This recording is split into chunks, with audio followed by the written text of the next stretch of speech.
Con este video estoy dando inicio a una serie de videos de aprendizaje de algo que es pilar fundamental dentro de la metafísica china y es el Basi.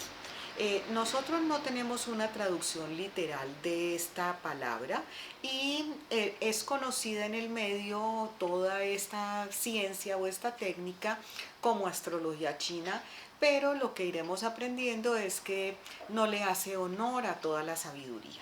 Así como nosotros tenemos muy claro cuando se dice Feng Shui, Feng Shui, de cuál es el enfoque de la ciencia, en el caso del Basi no hay un referente y uno de los objetivos de estos videos es lograr que ustedes tengan una fundamentación al respecto.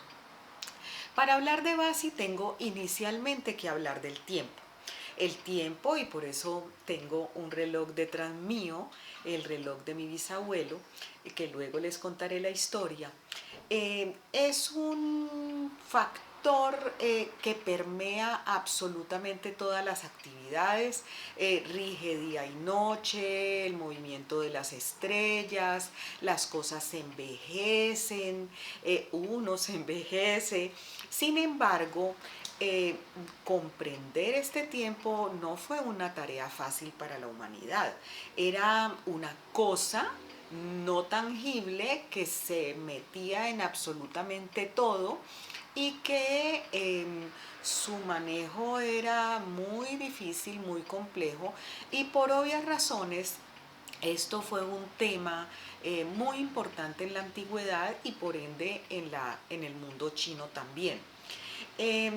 Entender el tiempo generaba un factor diferencial dentro de la cultura, dentro de la política, dentro de la economía de los pueblos, sobre todo si uno lo mira desde la perspectiva de las partes de producción agrícola, ya que un gobierno o una persona que manejara el tiempo tendría control sobre su propia tierra, sus propios cultivos y por ende de toda su prosperidad, de los tiempos para las conquistas, los preámbulos para muchas actividades, el comercio, la navegación, etcétera.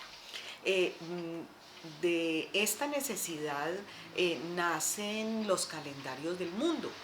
Cada uno, y esto hay que entenderlo, en la antigüedad los pueblos estaban completamente aislados dentro de sus propios entornos naturales. La misma geografía los encerraba, por decirlo así, y tenían una serie de necesidades que tenían que ir solucionando bajo su propia mano. Es así que nacen los idiomas, nacen las religiones y nace este conteo del tiempo. El conteo del tiempo, ellos se dieron cuenta que había algo y era que la naturaleza tenía unas secuencias, unos factores, digamos, cíclicos y para entender el tiempo se basaron en entender los ciclos de la naturaleza. Me parece paradójico que para ese manejo del entendimiento hayan tenido que mirar la naturaleza y a su vez la naturaleza solamente se podría entender si se entendía el tiempo.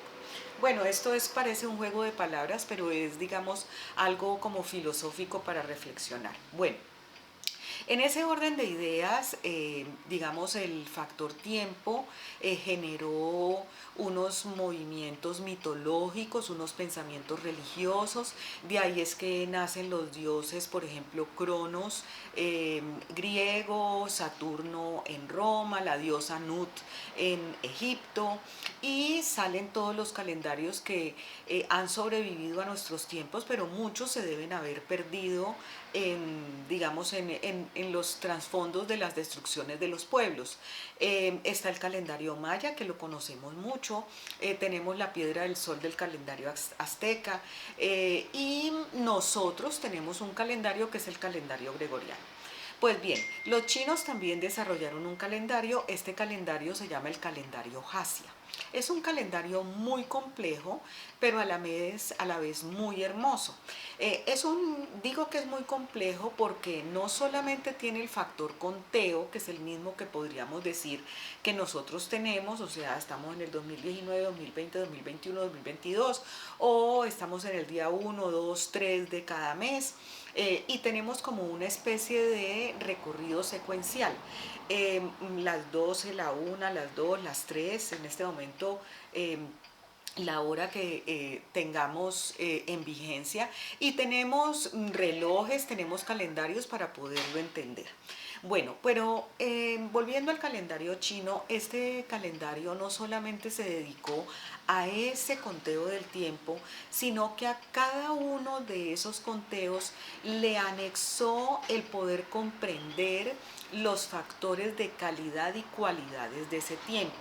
Hagamos de cuenta que uno pudiera entender con solo ver la fecha factores de luminosidad del día o luminosidad de la hora, que podría ser una cuestión fácil, la posición de ese mes o de ese día dentro de todo el ciclo anual, una serie de factores que para nosotros, o nosotros lo podemos buscar, pero si consultamos otra serie de eh, libros o de ciencias como la astronomía, la astrología, la botánica, digamos, las estaciones del año.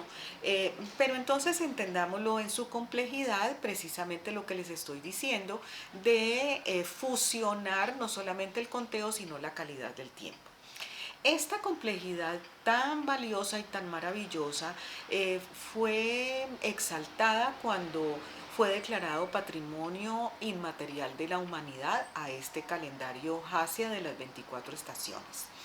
Eh, para nosotros en Occidente, digamos, este calendario se ha permeado solamente por esa parte florida y hermosa que es la de los animalitos. Unos animalitos que solamente son la punta del iceberg de toda esta complejidad. En estos videos voy a intentar explicarlo de una manera bastante sencilla, digamos, proceso que tiene este calendario, solamente dentro de un sentido pues, de aprendizaje, pero también para que ustedes entiendan cómo pueden aprovecharse de él o cómo podemos aprovecharnos de él para nuestra vida occidental. Este calendario sigue en vigencia, sigue contando el tiempo para los chinos, y nosotros tenemos acceso a él y podemos poquito a poco ir aprendiendo de su contenido. Bueno, hoy acabo con este video aquí porque el tema es muy extenso y no quiero saturarlos.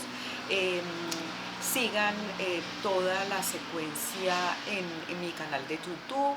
También pueden visitar Facebook. En el volante que se pone a continuación estarían todos mis datos para que podamos ir aprendiendo en conjunto.